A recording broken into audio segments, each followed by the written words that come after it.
in the barn. Hope everybody is doing well today. Today we're going to look at 2.2, which is rules of differentiation.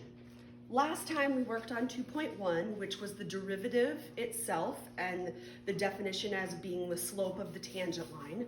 So we talked about the slope of a tangent line.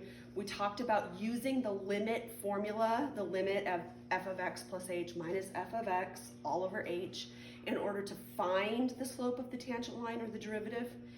And we did it what we would say the long way. So now in 2.2, we're going to learn rules of differentiation, which a lot of people call kind of the shortcuts. Still be aware, in a homework assignment, if I ask you to use the derivative formula or the long way, that means I want to see each step with the limit notation on each step. But I'm only going to ask you to do that for maybe a couple weeks, and then from there on out, we're not going to do the long way anymore. We're always going to use these shortcuts that we're going to learn today. Okay, so you got to kind of read your homework carefully, and if you ever have a question, always ask, and then I can tell you whether I want the long way or with the shortcuts. All right, so rules of differentiation. Let's see, how many rules do we have? We have 4 rules. Okay, so the first rule is the constant rule. And you do not need to remember the names of these rules or anything. Okay, don't worry about that at all. The constant rule. And if we're trying to find the derivative, d dx, now remember I told you we were going to use a couple different notations. Here we're pulling out the d dx of notations of a constant. So this is saying if we want the derivative of a constant, that is always going to equal 0. Always, no matter what the constant is. So if you have a function like f of x equals 6.4, okay, that is a constant. The derivative, f prime of x, will equal 0. And if you want to see the reason why for that, we'll draw ourselves a little graph here. So f of x equals 6.4 means we go up to about there, and we draw a horizontal line. That's what this function looks like. Now, anywhere along that function, what is the derivative? The derivative of a horizontal line is always 0. So no matter what this constant is, the derivative or the slope of that horizontal line is always going to be 0. Okay, so constant rule, easy peasy. Now, the second rule is the one that we probably use most often, and that's the power rule. Again, no worrying about what the name is here, not important. So this time, this says if we want d dx, or the derivative, of x to the n, we find this by bringing down the n out front and then going x to the n minus 1 power. So the derivative is n times x to the n minus 1 power. Okay, now if you look back from your notes from last time, we had one where we did the function of x is x squared plus 1. Well, let's not worry about the plus 1 right now. Okay, let's not worry about that. Let's just worry about the x squared. Now, we did that example in 2.1 lecture, and if you look back, we did a whole bunch of work, lots and lots and lots of work, and we finally ended up with the derivative being 2x. Okay, so there's a lot of work in between there. I'm not going to do it again, you already saw it. But look at what this is. This is the power rule, x squared. To find the derivative, it says to take down the exponent and drop this the exponent down by 1. So we brought the 2 out front, and we make the exponent on there 1. Now, just to prove that this works, okay, we saw it last time, but just to prove this, let's find f prime of x, the derivative of x, for x equal, no, wait a minute, it's not x, f of x equal x cubed. And we're going to do this the long way. Even though we now have this shortcut, we're going to prove this one, we're going to show it the long way. So for the long way, remember we need f of x, but we also need f of x plus h, which in this case is kind of an ugly one. So x plus h cubed. Now, we could FOIL this out and then multiply it again because it's going to require a number of distributions. Or if you learned the binomial expansion, you can use that here. However you do that, I tend to use the binomial expansion because of the type of math that I study. But you're going to start with x cubed on the front, and then we're going to go 3x squared h, so drop down the exponent, then 3x h squared. So notice how these exponents are going down and these exponents are going up, and then finally h cubed at the end. So, and if you multiply that all out, I promise that's what you're going to get. Okay. Now, f prime of x, the derivative, is going to be the limit as h approaches 0 of this guy minus that guy.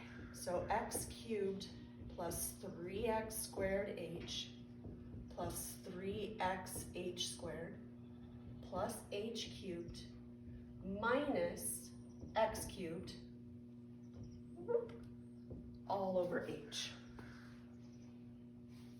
Now, nicely, these guys cancel, So we have the limit as h approaches 0, 3x squared h plus 3x h squared plus h cubed all over h. But hopefully, as we are writing that down, you notice that they all have an h in common, yes? So the limit as h approaches 0, and now that's going to be h times 3x squared plus 3xh plus h squared all over h. Cancel, cancel. Okay, one more time here. So we have the limit as h approaches 0, 3x squared plus 3xh plus h squared. Now, we're at a point now where the fraction is gone, so we can plug the 0 in for h. And when you plug the 0 in for h in those two terms, they're going to fall away, and we're just going to be left with 3x squared. So we end up with a derivative of 3x squared. But now I want you to look at this over here. Look at what happened. We were starting with x cubed. Now, according to the rule, it says bring down the cubed, whoop, and then lower the exponent by 1. So bring the 3 out front and then make it x squared. So we showed that it works the long way, just like we showed last time that this works as well. But anytime you have that power rule going on, that you have the exponent going on, you can use the power rule and you don't have to do this long way anymore. So unless it says the long way, you can use this little shortcut. So just a couple more little examples, not going the long way, but using the shortcut. Let's say that I gave you f of x equals x to the 7th. If I want the derivative there, what are we going to do? We're going to take the 7, bring it down front, 7x, and the new exponent will be 6.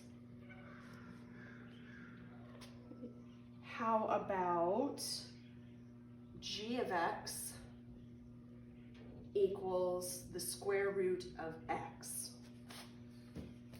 And I want g prime of x. Now remember on their first lesson that we talked about review, and I said that we were going to use a lot of exponents in this class. And I hope you're already seeing that. There's exponents all over the place. Here's another situation. So square root doesn't look like it fits into the power rule. But if you remember that g of x could be written as x to the 1/2 power,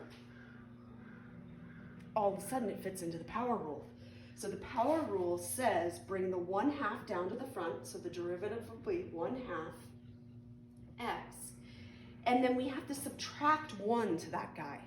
So when we subtract 1 or subtract 2 over 2, we're going to be left with -1/2. So the derivative of the square root of x is 1/2 x to the -1/2.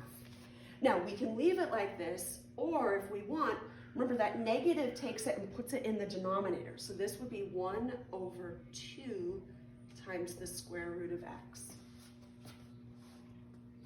So not the prettiest answer, but it wasn't that hard to come up with using our exponent rather than our root form. So this is an example of where that using the root form really comes in handy, or sorry, using the exponent form and not the root form really comes in handy. Okay, let's look at another one. Now another thing that we talked about way back was if we have exponents in the denominator. So if we have h of x equals 1/x to the 5th. Now we do not have a rule that says, like a power rule when it's 1/.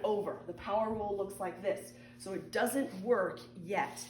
But if we want to use the power rule, what we can do is pull this to the top and rewrite it as x to the -5. So we bring in those negative exponents. Now we can take the derivative of this guy. So h prime of x says bring down the exponent, -5x, and then lower the exponent by 1, which means it's going to go down to -6. Now again, if you won't need it like this, you can keep it like that, or we could take this x to the 6 and put it back on the bottom. So this would be -5/x to the 6th.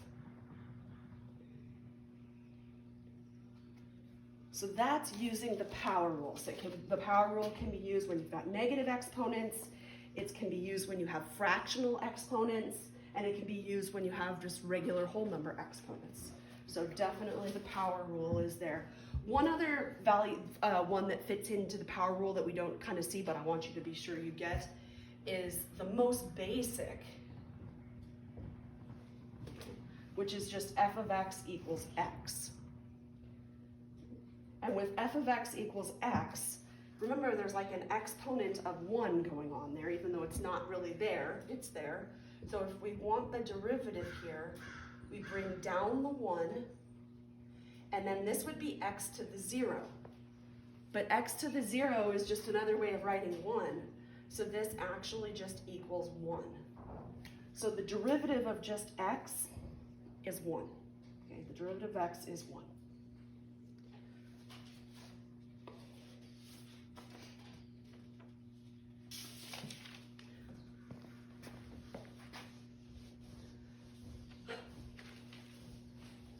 So let's say this says, find the slope of a tangent line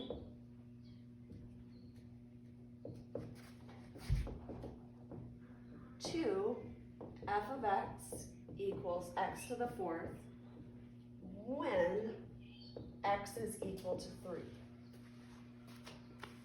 So I asked you some questions like this in 2.1 when we were learning about slope of the tangent line and the derivative.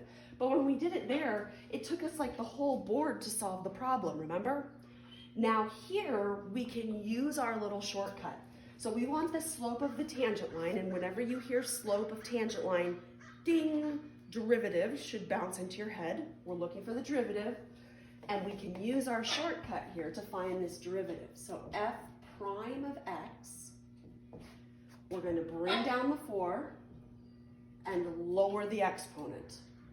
So 4x cubed. So that's the derivative. But if we want the slope of the tangent line, what do we need to put right there? We're going to take this 3 and stick it right into the formula. So we'll have f prime of 3 equals 4 times 3 cubed. Okay, well 3 cubed is 27 times 4 would be 108. So the slope of the tangent line of x to the 4th when x is equal to 3 is 108, which is an awful large number.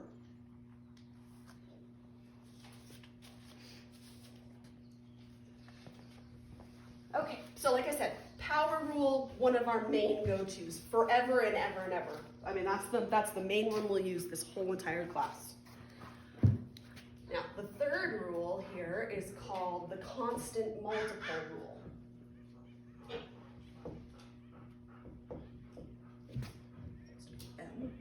Multiple rule. And this one says if we want to find the derivative of c times a function. So if there is a number multiplying the function, when we go to find the derivative, this c just comes along for the ride, and then we take the derivative of the function. Okay, now we're going to show a proof of this one as well. So we're going to show that this works before we actually use it. So we're going to do this the long way. So this would be an actual proof. I'm not going to use numbers or anything. So the proof says if we want we want the limit as h approaches 0 of c times f of x plus h minus c times f of x all over h. Now, whatever this function is, we don't know. We don't really care in this example, but what we know is that each one of these is going to have a c out in front, which means that that c can be factored out of the fraction altogether. So the limit as h approaches 0 of c times f of x plus h minus f of x all over h. All right, now we have a rule that says that if when you're doing a limit and there's a constant in the limit, the constant can come outside the limit sign. So this will also equal c times the limit as h approaches 0 of f of x plus h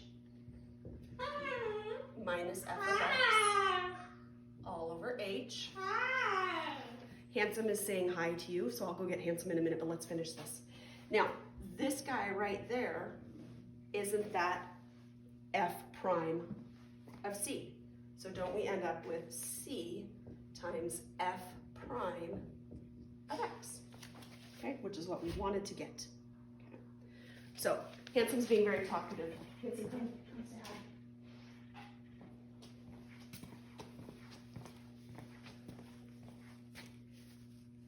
I don't know how Handsome knows that he's on camera, but he gets very shy as soon as I bring him in front of the phone, in front of the camera.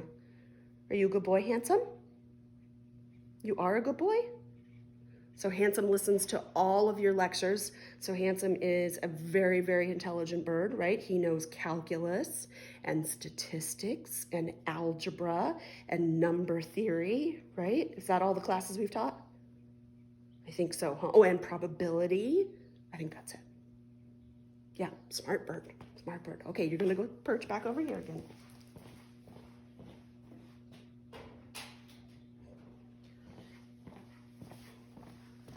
Okay, so this constant multiple rule just basically means that if there is, Handsome, if there is a number out in front, that number's just gonna come along for the ride.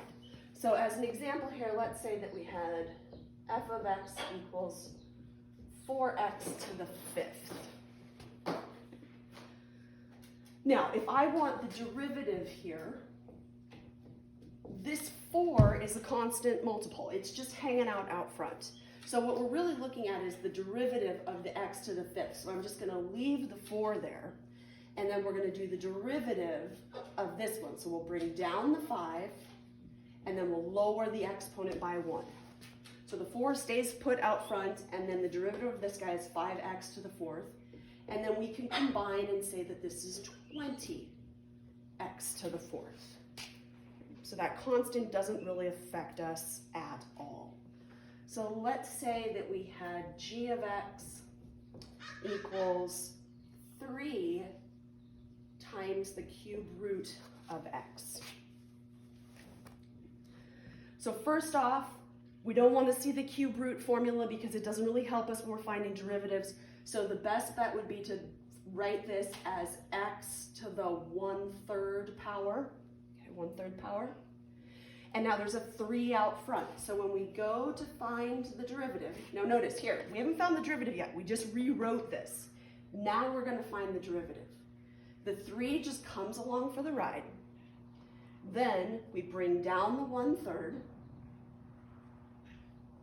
And we've got to subtract by 3/3, right? If we subtract by 1, so that's going to leave us with an exponent of -2/3. And then we can simplify what's happening out here. So actually we've got some canceling. So what we're left with is just x to the -2/3. So that constant, don't let it really bother you all that much. It's just going to come along. So what if we had y equals 6 pi x?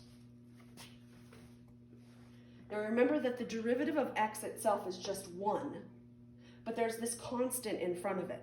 So if the derivative of this guy is just 1, but we're going to take the constant along with us, that means the derivative here is just going to be 6 pi.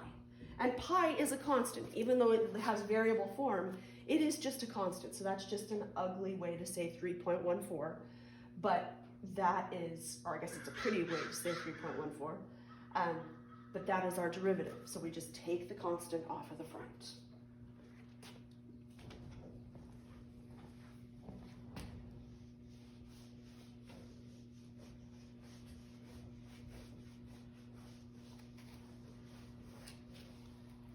One more with this constant thing going on here, and again, they're going to switch gears on you and change this to a t.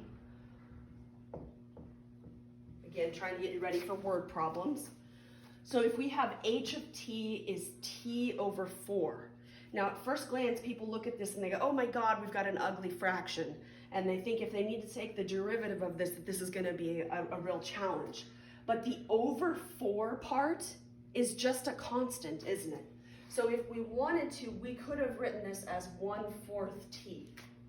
Now you won't see that written very often like that. You're going to see it like this. So you got to be able to be okay with that. But now remember, the derivative of just the t is 1, but there's a 1/4 out there instead. So h prime of t in this case is just 1/4.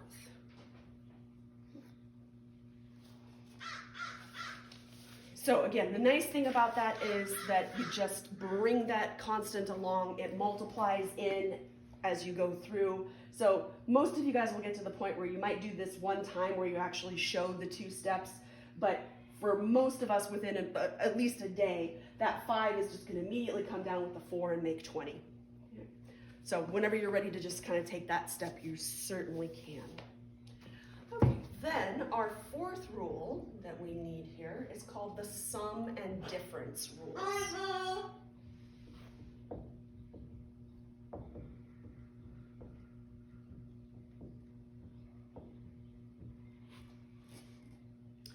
And the sum and difference rules look like this. If we want to find the derivative of f of x plus or minus g of x, so if we have multiple terms added or subtracted from each other, then this is going to be the derivative of f of x plus or minus the derivative of g of x. So what this notation means basically to us is that if you have a polynomial and you need to find the derivative of it, you can simply go term by term right down the line and just find the derivative of each piece separately and put it all together in the end. So let's look at a couple examples of that. So let's say that we had a nice big polynomial here like x cubed plus 2x squared minus 5x plus 1. And we want to find the derivative. Well, instead of looking at it as one whole huge thing, we don't need to do that. We can look at it piece at a time and just work our way down the line. So we'll start with the first term, the derivative of x cubed. We bring the 3 down, lower the exponent. Okay. Then the derivative of 2x squared, we'll put a plus. So we're going to bring the 2 down. It's going to combine with the 2 and give us a 4. And then it'll be x to the first power, won't it? And we don't need to write in the 1. You can if you want. Now we have negative 5x. But remember, the derivative here is just going to be this constant, negative 5. And the derivative of 1 is just 0, right? So there we are. We went boop, boop, boop, boop, and just did each piece separately. And then we get another polynomial as our derivative. Let's look at another one that has kind of maybe a little bit uglier stuff going on there. Let's say g of x is equal to negative 1/2 x to the 4th plus 3x cubed plus 2.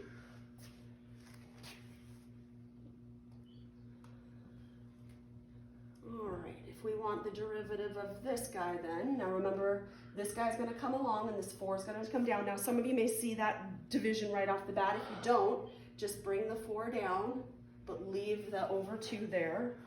And then our new exponent will be 3. Here, the 3 is going to come down and make a 9, and then x squared.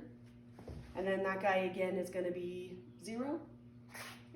Then make sure that you go in, and if ever you have a nice fraction that can simplify, for sure simplify. If it doesn't, don't worry about it, but if you can reduce it, reduce it. We want things to be as pretty as possible. So this would be negative 2x cubed plus 9x squared. Now that we've done a number of examples as well, I want you to be very clear that notice that when I write the function, it has its function notation, and when I write the answer, it has its derivative notation. Notice how when I rewrote this, I still rewrote it up here, and then I took the derivative with the derivative notation. I need to see that derivative notation. I know that this is what the answer is, but I need you to tell me that you knew what you found. So that notation is very important to tell me that you're relating the two together. So notation starts to become an issue here as well. Okay, one more ugly one that will simplify. Let's say that I had h of x equals 3x to the 5th minus 2x cubed plus 7x squared minus 5 all over x squared. Now, we haven't seen one like this. Yes, we've got a polynomial up top, but we also have a division problem going on here. And we have no rule yet that has said anything about division, have we? Okay, no rule whatsoever. So no division rule yet. So we cannot take the derivative of this guy the way it looks right now. So this would be an example of where we definitely need to do some rewriting. Okay, so we definitely need to rewrite. And this is a common rewriting that we're going to use to make our derivatives easy in this case. So this is not like the only time you're ever going to see this. You're going to see this a couple times in your homework, and then it'll show up in problems all the way through the semester to the very end. So we might as well get used to this. By taking this polynomial and dividing it by x squared, wouldn't that be, couldn't I separate it out and divide each one by x squared separately? So couldn't we rewrite this as 3x to the 5th over x squared minus 2x cubed over x squared plus 7x squared over x squared minus 5 over x squared. Now at first you might look at that and go, how the heck is that easier? It certainly doesn't look easier, but we can do some simplifying now. Notice we can cancel here and there'll be 3 left there. So we're left out here with at the front with 3x cubed. Now these guys are going to cancel and leave us 1 there. minus 2x. Those guys are going to go out together completely, so plus 7. And then this one on the end, we got an issue. There's nothing to cancel, so we're going to bring this guy up top with a negative exponent. So we'll say minus 5x to the negative 2. So this is the same thing as that guy, but rewritten without any fractions. And because there are no fractions now, we can use our sum and difference rule.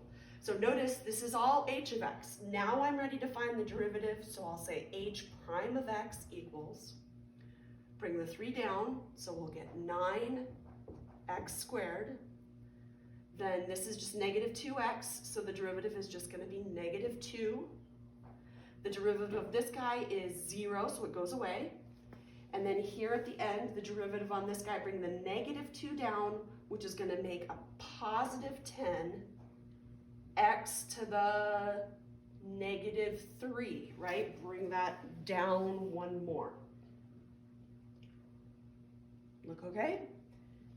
Now, you can leave it like this, or if you don't like that form, you can always come in on this last one and say 10 over x cubed. Either way, it doesn't matter to me. So rewriting, so at this point when you see something with a fraction, a rational function there, rewrite it as a bunch of little fractions and do it piece at a time, because those are only the rules that we have at this point. Okay, now that we've learned some rules, some shortcuts and everything, it is time to start bringing in the word problems. That's what this class is about. So let's get into some business problems here.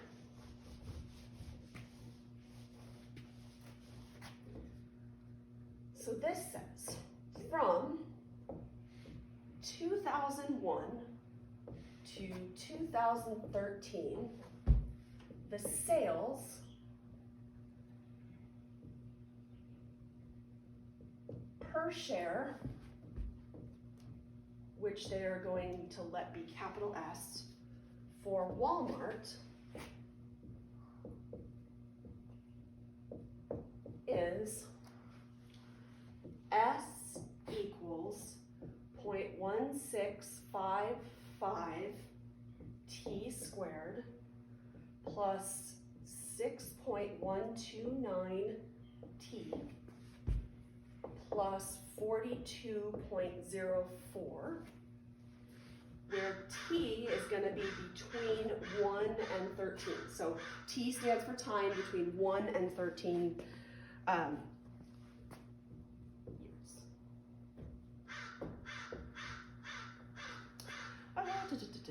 Then it says, at what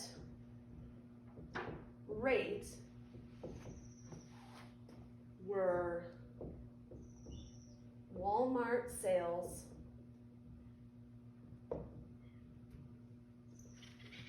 changing in 2010?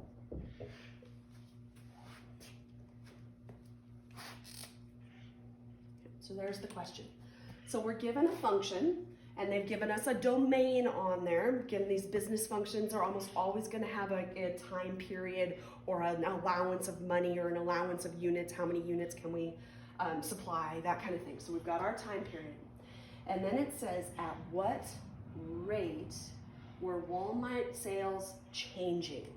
And here's the thing. Rate changing rate. If you remember back to algebra, when you learned about slope, I know it's been a while, so you might not quite remember this. Changing rate or rate of change is just another way to find slope.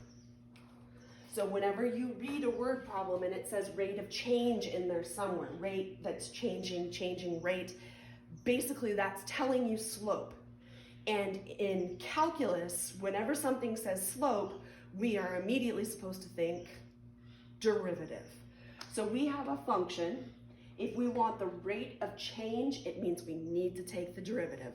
So that is what we are going to do. So derivative, we're going to find S prime. Now, got some decimals in there, so we have to deal with the decimals. Now, it's just a polynomial, which is nice, nothing ugly. We're going to bring this 2 down, so the 2 is going to multiply by the 0.1655,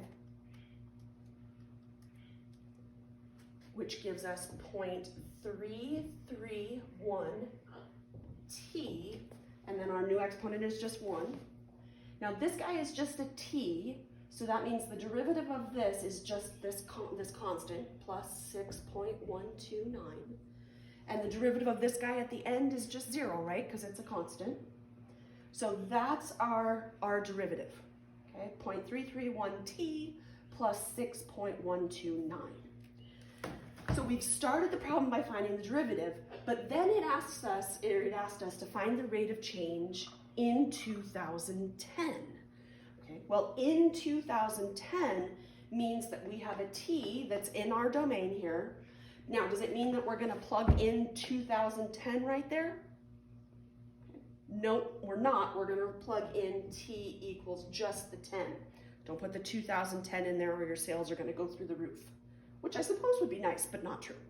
Okay, so we're going to go 0.331 times 10 plus 6.129. 6.129. So I get an S prime of 9.439. And we're looking at sales per share. So that means that this is going to be money. And it's going to be per, oops, wait a minute, it's not going to be per share, it's going to be per our variable, which was year. Sorry about that. So we're looking at sales per share. So the sales per share means that we're looking at dollars, but we're looking how the rate is changing with respect to the time. So our variable is not the shares, the variable is our time. Okay? So it's changing at $9 and almost 44 cents per year, which means that in 2010, because this was a positive, it means that Walmart's share prices are increasing. So the rate of change gives us some information. It tells us they're going up. So if you had stock in Walmart in 2010, you are actually doing good, okay? Now, different years, that could change, okay? But in 2010, you're good. All right. And that is it. So we've just learned the basic rules to kind of get us through polynomials. So we're going to go ahead and just use those basics. Don't go on from here because the rules get uglier as we go on. Okay, so kind of go with the flow. Remember that sometimes you're going to have to do some rewriting before you actually find the derivative. Okay, but do some rewriting to make the derivative easier to find for you. And then you start moving into actually doing some word problems here. Well, good. Okay, I will see you next time. Have a good day.